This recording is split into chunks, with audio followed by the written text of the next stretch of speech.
नमस्कार। हम आपको बीएससी फर्स्ट ईयर में और नया टॉपिक स्टार्ट करेंगे डेवलपमेंट बायोलॉजी का ही क्लोनिंग एंड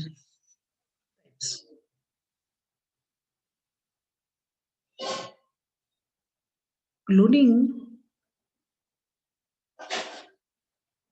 वनस्पतियों में कलम से प्रजनन या संख्यात्मक वृद्धि का एक सर्वज्ञात और प्राचीन विधि है।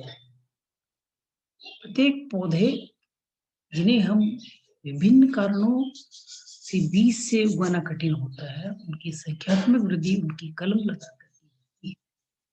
की देखभाल करने से यह कलम जड़ें पकड़कर एक स्वतंत्र पौधा तैयार होकर बन जाता है।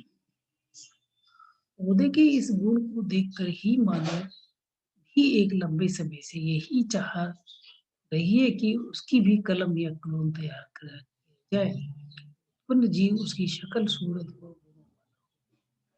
क्लोन एक ग्रीक शब्द है जिसका अर्थ है दिवंग, अर्थात एक वृक्ष के सभी शाखाएं समान होती है, वैसे ही क्लोन्स भी समान होते हैं। हिंदी भाषा में क्लोन एक ऐसा जीवधारी होता है जो एक अकेले जनक से लैंगिक तरीकों से तथा अपने जनक के से भौतिक एवं आनुवंशिक दृष्टिकोण बिल्कुल स्वरूप होता है। क्लोनिंग के प्रकार, जीन क्लोनिंग और क्लोनिंग। जीन क्लोनिंग में कोशिका का वांछित जीन को निकाला जाता है। उदाहरण के तौर पर मनुष्य की एक कोशिका में लगभग 35,000 विभिन्न जीन्स होते हैं। इसमें से सिर्फ एक जीन को ढूंढकर उसको एक जीवाणु में डाला जाता है। फिर जीवाणु के कई विभाजन के साथ इस जीवन का बहुत ही बहुगुण हो जाता है, जिससे जीवन जीन क्लोनिंग कहते हैं। इस प्रकार की क्लोनिंग डीएनए का अध्ययन करने के लिए की जाती है और डीएनए का अध्ययन करने के लिए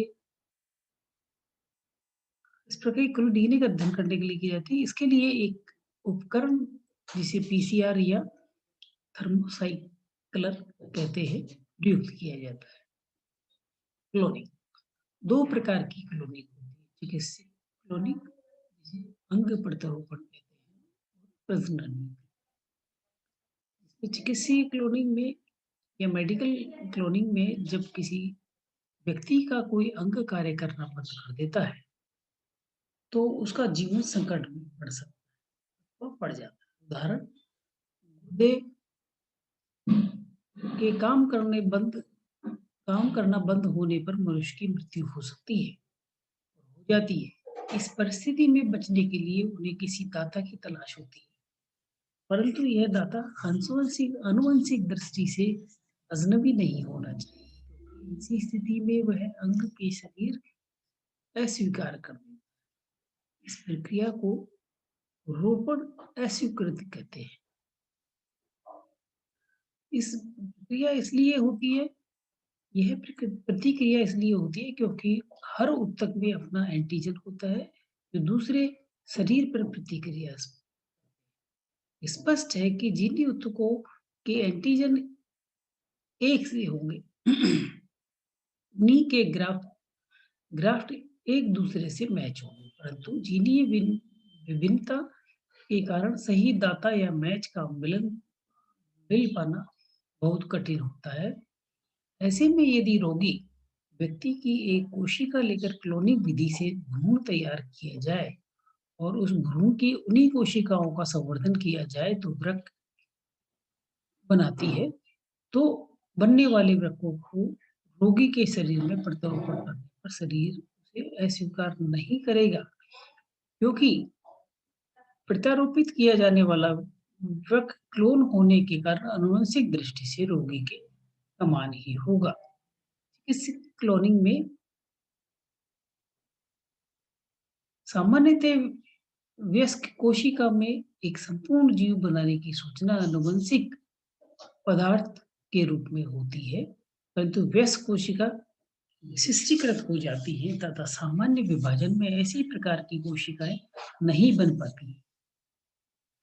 ऐसा माना जाता है कि परिवर्धन के समय कोशिकाओं में आनुवंशिक पदार्थ में कुछ इस प्रकार के परिवर्तन होते हैं जो उनके हर किसी प्रकार की कोशिका अथवा अंग बना देने की संभावना रोक कर एक ही प्रकार के कार्य ये जुम्मेदार जीन्सों को सक्रिय कर देते हैं।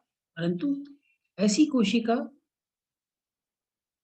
के केंद्रक को अंड कोशिका में रहने से उसकी वह शक्ति पुनः प्राप्त हो जाती है तथा पुनः विभिन्न प्रकार की कोशिकाओं को जन्म हेतु सक्रिय हो जाती है, जिन्हें केंद्रीय रिप्रोग्रामिंग कहते हैं।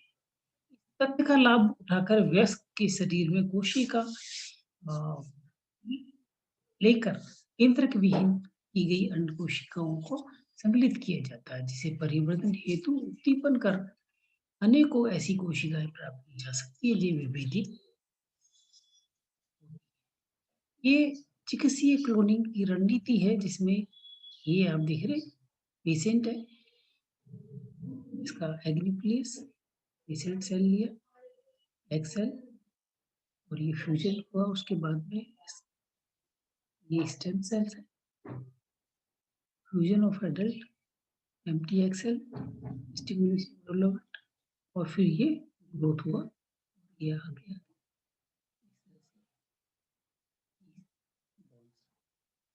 तो ये आपका चिकित्सीय क्लोनिंग का नीति है जो ट्रीटमेंट यूज देते हैं।